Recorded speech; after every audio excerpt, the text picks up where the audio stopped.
Alhamdulillahi hamdan katsiran kama amar. Nahmadullah wa nasta'inuhu wa nastaghfiruh. Wa na'udzu billahi min syururi anfusina wa min sayyiati a'malina.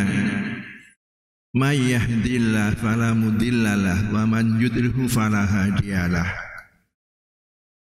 Asyhadu an la ilaha illallah wahdahu la syarika lah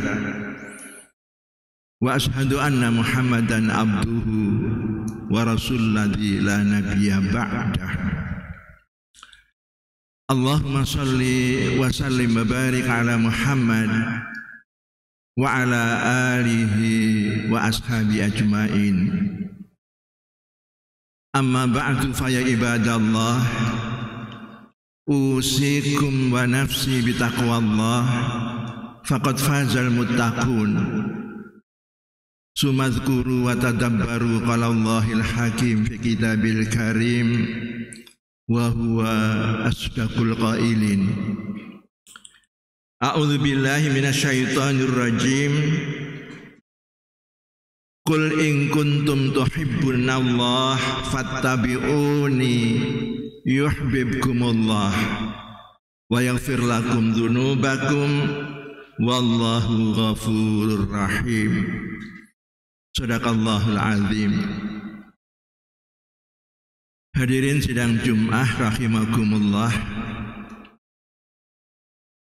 Alangkah berbahagianya seandainya kita ini setiap saat, setiap waktu bisa meningkatkan kadar ketakwaan kita kepada Allah Subhanahu wa taala.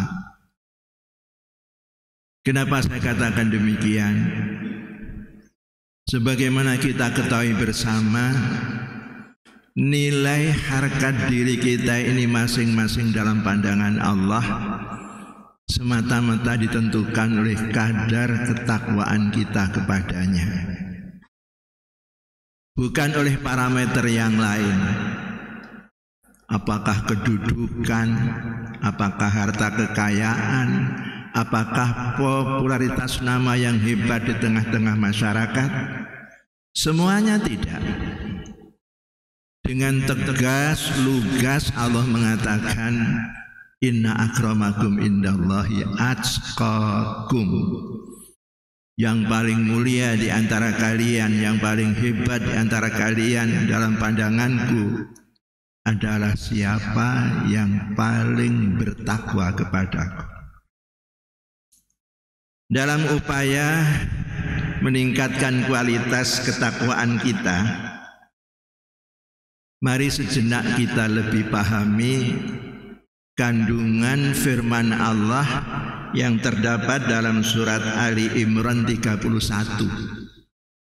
yang tadi sempat saya bacakan di awal khutbah.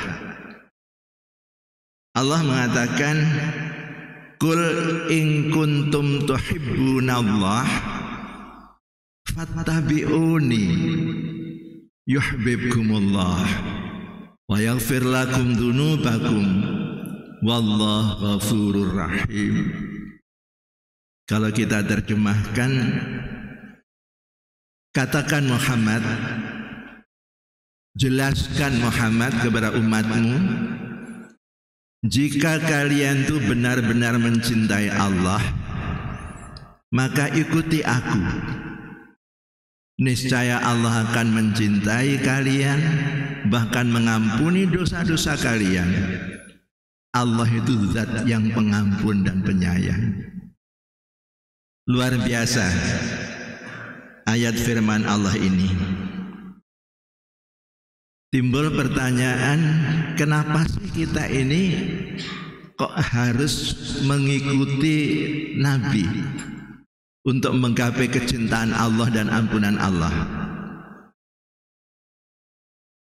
Sebagaimana kita ketahui bersama, Nabi kita itu Habibullah, kekasih Allah.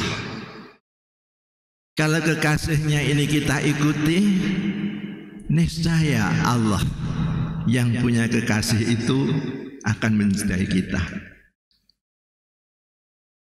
Alasan yang lain, Allah sendiri yang punya kekasih bernama Muhammad Rasulullah itu mengatakan, laqad kana lakum fi Rasulillah uswatun hasanah. Sesungguhnya di dalam jejak hidup langkah Rasulku Muhammad ini ada suri tauladan yang bagus untuk kalian. Liman kana yarjullaha wal yaumal akhirah wa dzakarallaha katsira. Alasan berikutnya kenapa harus kita ikuti Nabi kita itu. Nabi kita itu saking hebatnya. Allah yang menciptakannya sendiri dan malaikat-malaikatnya itu memuji kehebatan Nabi itu. Innallaha wa malaikatahu yusholluna 'alan nabi. Allah dan para malaikatnya bersolawat memuji Nabi. Lalu dengan khitab yang indah Allah mengingatkan, ya ayyuhalladzina amanu. Hai orang-orang yang beriman kepadaku, beriman kepada malaikatku. Kalau aku yang kalian imani bersolawat, kenapa kalian tidak? Shollu alaihi wasallimu taslima. Ayo kalian juga memujinya. Nabi yang aku puji ini. Kemudian berikutnya yang menarik. Kalau kita baca hadis-hadis, satu-satunya Rasul utusan Allah yang diberi hak istimewa kelak di yaumil akhir bisa memberikan syafaat pertolongan kepada umatnya atas izin Allah, hanya Nabi kita Muhammad sallallahu alaihi wasallam. Bahkan ada petunjuk dari Nabi sendiri yang mengatakan, taraktu fikum amroini. Sebenarnya aku ini cuma meninggalkan 2 perkara untuk kalian. Enggak banyak. Amroini 2 perkara. Namun ku jamin intamasaktum bihima, ini tasamtum bihima, lan, pakai kata lan, tadillu abada.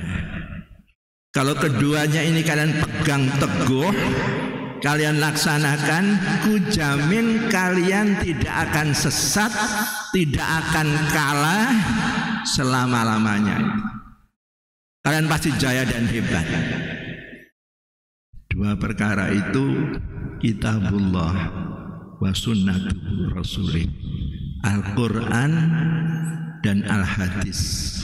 Sunnah itu perilaku Nabi, siratun Nabi. Inilah beberapa alasan kebenaran petunjuk Allah. Kalau kita ingin menggapai kecintaan Allah dan ampunannya, ikuti Nabi yang kita junjung sebagai guru agung kita, panutan kita, Muhammad Rasulullah sallallahu alaihi wasallam. Kemudian dipertanyakan lagi, lalu aspek apanya yang dicontoh? Secara pokok 2 hal yang dicontoh. Pertama, akhlak beliau. Karena beliau dipuji malaikat, dipuji Allah, itu memang karena aspek akhlak. Silahkan baca dalam surat Al-Qalam ayat 4. Wa innaka la'ala khuluqin azimin. Sungguh luar biasa sekali budi pekertimu Muhammad. Kalau ingin tahu budi pekertinya, baca 4 sifat yang harus dimiliki semua nabi. Siddiq, jujur, amanah, dapat dipercaya, tabligh. Saya selalu mengingatkan pengertian tabligh itu jangan diartikan sempit, semata-mata arti bahasa balagha yuballighu tablighon, isim fa'ilnya muballigh. Nabi itu orangnya harus menyampaikan apa yang diterima oleh Allah. Pengertian ini tidak salah, cuma terlalu sempit. Pengertian yang benar, tabligh, isim fa'il subjeknya mubaligh, itu orang yang berjiwa kepedulian sosial tinggi. Tidak egosentros, tidak anania, tidak individualis. Nabi kan seperti itu. Satu hal yang mengagumkan dari Nabi, dari aspek tablighnya ini ya, beliau itu beranjak dari seorang yang sangat miskin, yatim, piatu, menggembala, numpang-numpang, merantau ke luar negeri, ke Syria, ke Syam, belajar dagang. Akhirnya Allah takdirkan seorang kaya raya, Ibu Khadijah binti Khuwailid, meminang beliau. Seorang newcomer, pendatang baru, bakul, dilamar bosnya ya. Become manager of manager, akhirnya kaya raya. Anehnya dari miskin menjadi kaya mendadak itu justru beliau kembali memilih hidup miskin. Kemana hartanya? Dihabiskan untuk berbuat kebajikan. Karena beliau mengajari kepada kita, kalau Anda ingin disebut orang baik, ukur dengan satu kriteria. Sejauh mana kalian itu punya manfaat untuk orang lain. Khairukum man anfa'ukum linnas. Ini parameter. Nanti kita sambil pulang mengukur diri, sudah sejauh radius mana kita ini punya manfaat untuk orang lain. Itulah Nabi, luar biasa. Padahal umumnya kalau orang dari miskin papa suntak kaya, kalau saya pinjam istilah Jawa, kayak kere munggah balik. Nabi tidak. Apa sih yang melatar belakangi Nabi memilih sikap seperti itu? Beliau dibimbing oleh Allah. Baca surat Ali Imran ayat 14. Muhammad, setiap manusia itu punya keinginan kuat, syahwat kepada 3 hal. Kalau saya ringkas, aslinya 6. Sangat mencintai lawan jenisnya, aslinya perempuan. Sangat mencintai anak dan sangat mencintai harta benda. Quran mengatakan emas dan perak yang berlimpah. Tapi ingat Muhammad, dzalika mata'ul hayati dunya. Memang 3 itulah kesenangan duniawi. Hidup kalian akan berkisar pada 3 ini. Remaja menikah, ingin punya anak, ingin punya harta yang banyak. Padahal kata Allah di penghujung ayat, wallah indahu husnul ma'ab. Apa yang ada pada Allah, surga, itu jauh lebih baik untuk kembali. Maksudnya, harta yang melimpah, istri suami yang telah kau miliki, anak yang kau telah miliki, peralat mereka semua itu untuk mengantarkan, mendekatkan diri kepada Allah, mendapatkan surga lokanya yang luar biasa. Ini yang melatar belakangi Nabi. Harta dihabiskan untuk berbuat kebajikan. Luar biasa. Dan sifat wajib yang keempat, fatonah. Yang pernah saya sampaikan dalam pengajian rutin di masjid kita ini, fatonah yang sering diterjemahkan cerdas, itu ternyata bukan semata-mata aspek kognisi, aspek kognitif. Justru menurut Nabi lebih dekat aspek afeksinya. Aqyasun nas, kata Nabi dalam hadis yang diriwayatkan Abu Dawud, orang yang paling cerdas itu adalah orang yang paling banyak ingat kematiannya dan bersungguh-sungguh mempersiapkan bekal untuk kematiannya. Ulaika humul aqyas. Mereka itulah orang yang cerdas. Saya baca dalam kamus, cerdas itu tajam pikiran. Itulah orang yang tajam pikirannya itu. Dhahabud dunya dhahabu bisyarafid dunya wa karamatil akhirah. Mereka akan meninggalkan dunia ini dengan kemuliaan dunia akhirat itu. Inilah yang kita contoh sifat-sifat Nabi itu. Lalu yang kedua, yang disuruh Allah contoh dari Nabi kita itu ibadahnya, terutama sholatnya. Saya sering mengatakan, walaupun kadang-kadang disalahpahami oleh jamaah yang saya bina, kalau saya melihat secara makro ibadah Nabi, saya berani mengatakan ternyata ibadah beliau yang paling maksimal itu sholatnya. Tapi saya tidak mengatakan yang lain tidak maksimal, bisa salah paham. Kalau saya diminta alasan, silahkan baca surat Al-Fatah ayat terakhir 29 ayatnya. Allah tidak pernah menerangkan ibadah hajinya Nabi, zakatnya Nabi, puasa Nabi, khusus yang diterangkan itu sholatnya. Muhammadur Rasulullah, Muhammad pesuruh Allah itu, walladzina ma'ahu, dan orang-orang bersamanya. Saya penggal ayatnya agak panjang. Tarahum ruk'an sujada. Kamu lihat, kata Allah, Muhammad dan umatnya itu suka rukuk dan sujud. Saking senangnya rukuk sujud, simahum fi wujuh min athari sujud. Nampak sekali pada wajah mereka bekas sujudnya itu.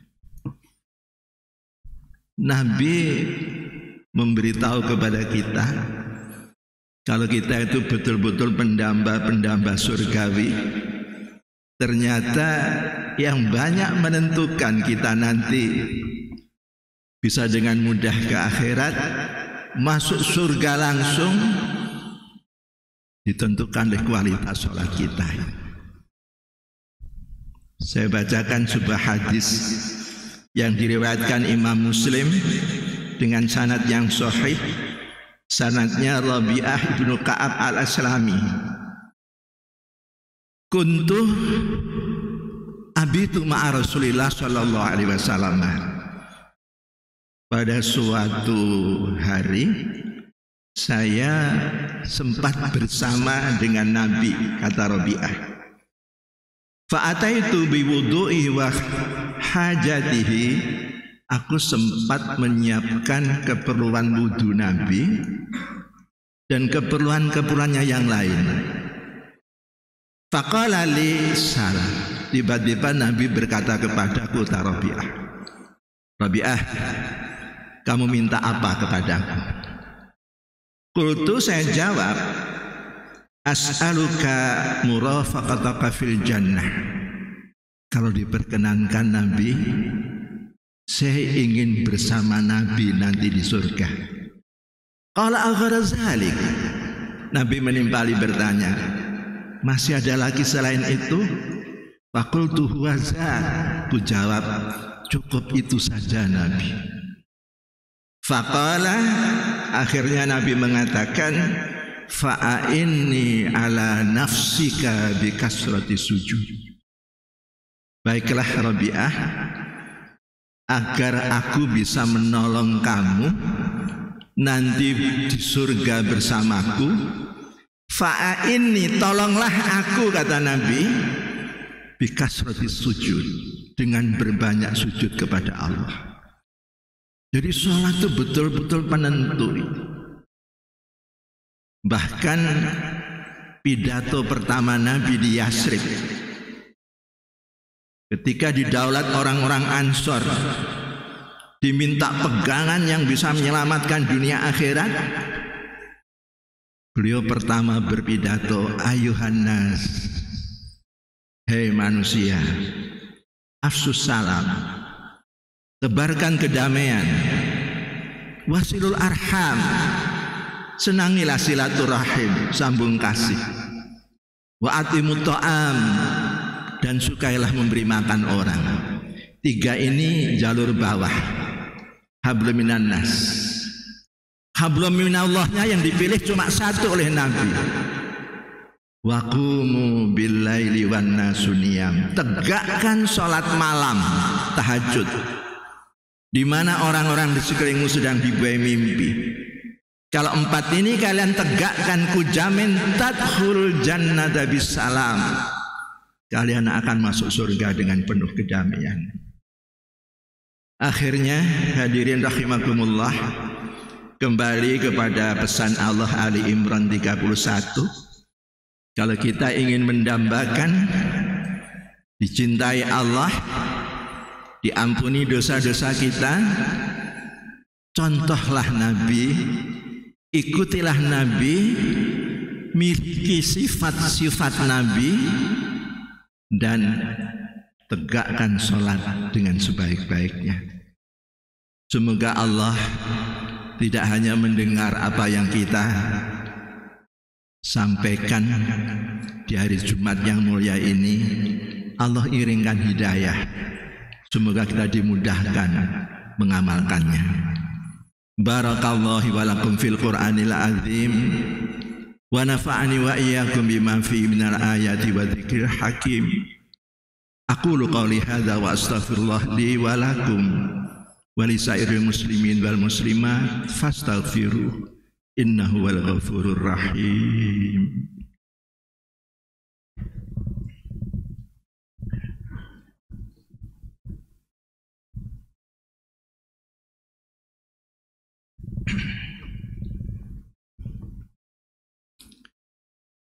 Alhamdulillahilladzi hadana li hadza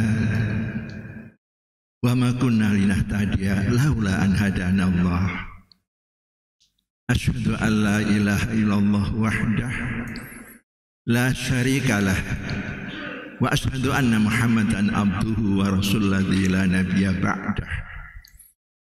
Allahumma shalli wa sallim wa barik ala Muhammad wa ala alihi wa ashabi ajmain. Amma ba'du fa ya ibadallah, ittaqullah haqqa tuqatih wa la tamutunna illa wa antum muslimun. Suma'lamu anna Allah yaqulu fi kitabil aziz, inna Allah wa malaikatahu yusalluna ala nabi ya ayyuhalladzina amanu sallu alaihi wa sallimu taslimah. Allahumma salli ala Muhammad wa ala ali Muhammad kama sallaita ala Ibrahim wa ala ali Ibrahim wa barik ala Muhammad wa ala ali Muhammad innaka Hamidum Majid. Allahumma ighfir lil mu'minina wal mu'minat, muslimina wal muslimat, innaka qaribun mujibu da'awat fayaqadiyal hajat. Allahumma rabbana zalamna anfusana wa illam taghfir lana wa tarhamna lanakunanna minal khasirin. Rabbana asrif anna azab jahannam inna azabaha kana gharama innaha sa'at mustaqarra wa muqama. Allahumma a'inna ala dzikrika wa syukrika wa husni ibadatik waftah lana min khazaini rahmatika fansurna al-qawmil kafirin.